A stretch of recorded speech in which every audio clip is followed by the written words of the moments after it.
But then what is the fair share? I wasn't meaning to badger the House Majority Whip, James Clyburn. I've asked this of other prominent Democrats as well. When you argue that the rich should pay their fair share, it's a topical issue now, for example, of the Garden State of New Jersey, where Phil Murphy, the governor, just had the legislature to write off on his plan to hike the top rate of the state to 10.75%. So if you think about the rich paying their fair share, that's a combined tax rate of over 50%. Other states want to go still higher. There's talk that Joe Biden wants to return the top federal rate to 39.6%, what it was under Barack Obama. So add all of these up, you get to 50, 55, 60%. We were once at 70%, and briefly during Eisenhower administration, 90% as a top rate. So is that the fair share? It is a moving target, and one I want to pursue with Rebecca Walser. We've got Kristen Hahn, the Democratic strategist, Gary Kalpam, the market strategist. So Gary, begin with you, because we're talking about you, actually. What would be a fair share for you to pay? Well, I can tell you what their fair share is. It is in the 60s in a high tax state. If you add in the 12.4%, a self-employed in New York City will be in the 60s, which means you are working into the month of July or August of everything 400,000 and higher. And let me make this clear. A lot of people are talking about this as a war on the wealthy. It is a war on people trying to get wealthy, because every time they try to move up in their lot in life at a higher number, they're out to take a lot more money from them. I love where we are right now. 37% is fine. Adding this 12.4% to Social Security tax is just insane. And you add in the fact they're doing it or want to do it and announcing it during a pandemic where tens of thousands of businesses are not coming back is just plain crazy. You know, Kristen, I know Joe Biden has said he's limiting his tax hike to those making $400,000 or more, and it won't extend beyond that. But I'm old enough, actually more than old enough, to remember that was the argument we made to the alternative minimum tax to stop people, well, like Gary, from getting away paying no tax. It's not true, by the way. Gary happily pays his taxes.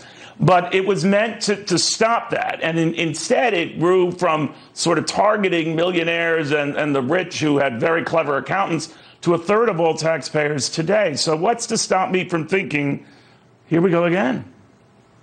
Yeah, I remember the bell over the AMT, but I think that this discussion about tax rates gets distilled down to something simpler than it should be. So I think, both parties agree that we should have a progressive tax system. I don't mean progressive in the way a lot of people are liberal. I mean progressive meaning the more you make, the more you should pay, right.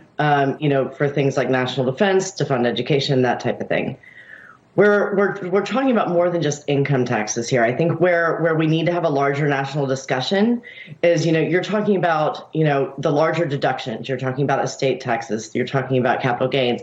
There are things that the wealthiest in the country are taking advantage of. I'm not necessarily saying that it's wrong, but there are things that middle-income Americans just don't have access to. So when you talk about paying your fair share, to talk about it just within the confines of, the income tax rates, that's where it gets more complicated, and we should have a broader discussion. So when the whip was talking about, I'm not going to say give a rate right now, the discussion about what is paying your fair share across all income tax brackets. I'm a small business owner. I look at these things as well. I don't have access to a lot of the things that, major corporations have. I'm not, saying that they shouldn't, but there is a larger conversation about what paying your fair share means, and we should have it. All right, well, maybe you're right about that. I'm not here to, quibble over percentages. I mean, the argument is that the rich or the upper 1% are paying 40% of the taxes. I get that. You hear that all the time in New Jersey. These 16,000 families they're targeting pay half the taxes there. So, Rebecca, what I'm just stating is, let's say you can justify raising taxes. I see a lot of clever ways to raise revenue. Rarely do I see any attempt on the part, frankly, of either party to cool it on the revenue, to cool it on the spending, to cool it on the very type of thing that reduces this demand to raise taxes more so the government can spend more. That's what worries me. Not a fraction of the creativity there. It doesn't take guts to raise taxes on the wealthy. It takes guts to sort of cut down spending that affects everyone. Your thoughts? Neil, you could not be more hitting the nail on the head. This is what I get sick of with all politicians, because I'm a tax attorney, all right? And I'm in the markets every day, as you know. And I will just tell you, that nobody on either side of the aisle is talking about the fact that taxes are going to go up well beyond what we're used to paying since 87 Reagan's reforms went into effect. We've been with low taxes for 3 decades. And 2020 to 2030, we have a phenomenon happening in our country. We have 60 million people coming out of the workforce and going on to Social Security and Medicare.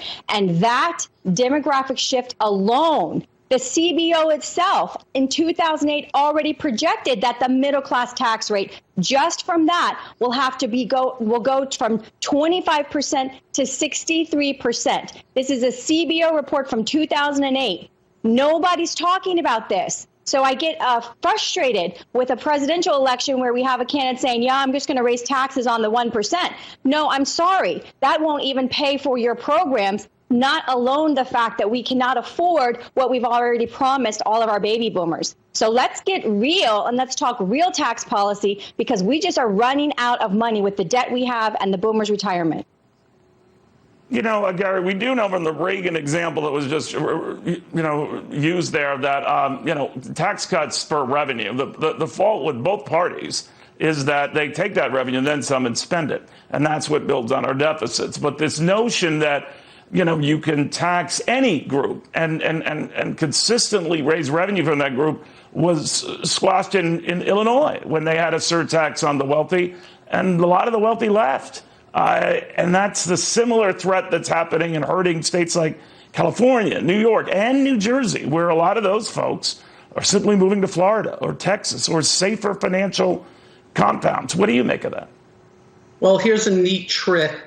President Trump lowered taxes, and somehow we had record revenues before the pandemic because the economy was so strong and employment was so strong.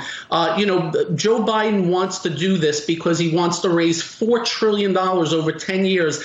I'm thinking to myself, wait a minute, if the economy suffers because of this, he's not going to be raising $4 trillion.